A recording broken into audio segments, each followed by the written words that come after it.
Hello बच्चों, ये प्रश्न को देखते हैं। तो प्रश्न में दे रखा है, जब एथेनॉल को साइक्लोहेक्सेन में मिलाते हैं तो साइक्लोहेक्सेन एथेनॉल अणुओं के मध्य अंतर आणविक बलों को कम करती है।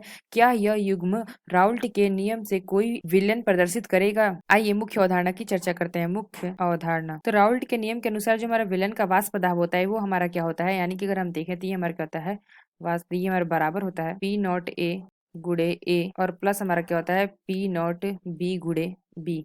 तो ये हमारा क्या होता है आदर्श विलयन। तो अगर हमारा आदर्श विलयन रहेगा तो राउल्ट के नियम के अनुसार हमारा विलयन का वाष्प दाब इतना आएगा। तो अगर इसमें हमारा अनादर्श विलयन हो जाएगा, यानी इसमें हमारा कोई ऐसा अणु मिला दिया जाए जिससे अंतर आणविक बल हमारा क्या हो जाए, कम हो जाए। तो इसमें अगर हम देखें तो हमारा दो प्रकार का होता है, एक हमारा क्या होता है धनात्मक विचलन और दूसरा अगर हम देखें दूसरा हमारा क्या होता है ऋणात्मक विचलन। तो यहाँ से अगर हम देखें तो हम जानते हैं कि धनात्मक विचलन हो या ऋणात्मक विचलन हो, ये हमारा राउल्ट के नियम का पालन नहीं करेगा। तो यहाँ से अगर हम देखें तो इसमें जो हमारा वाष्प दाब आएगा ये हमारा क्या होता है राउल्ट के नियम के अनुसार ये हमारा क्या होता है ज्यादा होता है। तो ये हमारा क्या होता है धनात्मक विचलन होता है। अगर हम देखें यानी कि राउल्ट के वाष्प दाब से ये हमारा कम हो जाएगा, यानी कि अगर हम देखें तो ये हमारा कम हो जाएगा, तो ये हमारा क्या हो जाएगा ऋणात्मक विचलन। तो यहाँ से अगर हम देखें तो जब हमारा क्या होता है डेल्टा एच मिक्सर का जब हमारा मान क्या हो जाता है, ये जीरो से हमारा बड़ा होगा तो ये हमारा क्या होगा धनात्मक विचलन होगा। अगर हम देखें तो डेल्टा एच मिक्सर ये हमारा क्या होगा, इससे अगर हमारा जीरो से छोटा होगा तो ये हमारा क्या होगा ऋणात्मक विचलन होगा। और अगर इसमें देखें जब हमारा डेल्टा वी आयतन का जो हमारा मिक्सर होगा ये हमारा जीरो से बड़ा आ गया तो हमारा धनात्मक विचलन होगा, और अगर ये हमारा छोटा आ गया तो ये हमारा क्या होगा ऋणात्मक विचलन होगा। तो हम धनात्मक विचलन का उदाहरण देखें, उदाहरण इसका उदाहरण हमारा क्या होता है, जैसे कि हमारा कोई एल्कोहल है, एल्कोहल एल्कोहल प्लस अन्य, तो यानी हम देखें तो कोई भी हमारा एल्कोहल में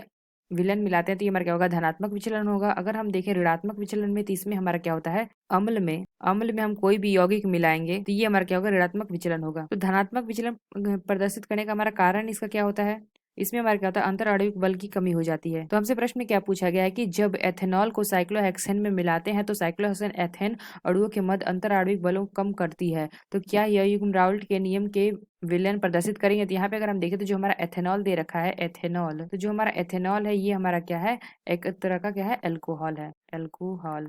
तो यहाँ पे हमने क्या देखा अल्कोहल प्लस अन्य अगर हम मिलाते हैं तो ये हमारा क्या होता है धनात्मक विचलन प्रदर्शित करता है। तो ये हमारा क्या हो जाएगा, तो अल्कोहल में हम कोई भी चीज अगर मिलाएंगे यानी कि यहाँ पे दे रखा है साइक्लोहेक्सेन मिलाते हैं तो ये हमारा क्या हो जाएगा अंतर आणविक बलों की कमी की वजह से क्या हो जाएगा ये हमारा धनात्मक विचलन हो जाएगा। तो यहाँ से हमारा प्रश्न का उत्तर आ जाएगा क्या धनात्मक विचलन। तो आशा करते हैं आपको समझ में आया होगा। धन्यवाद।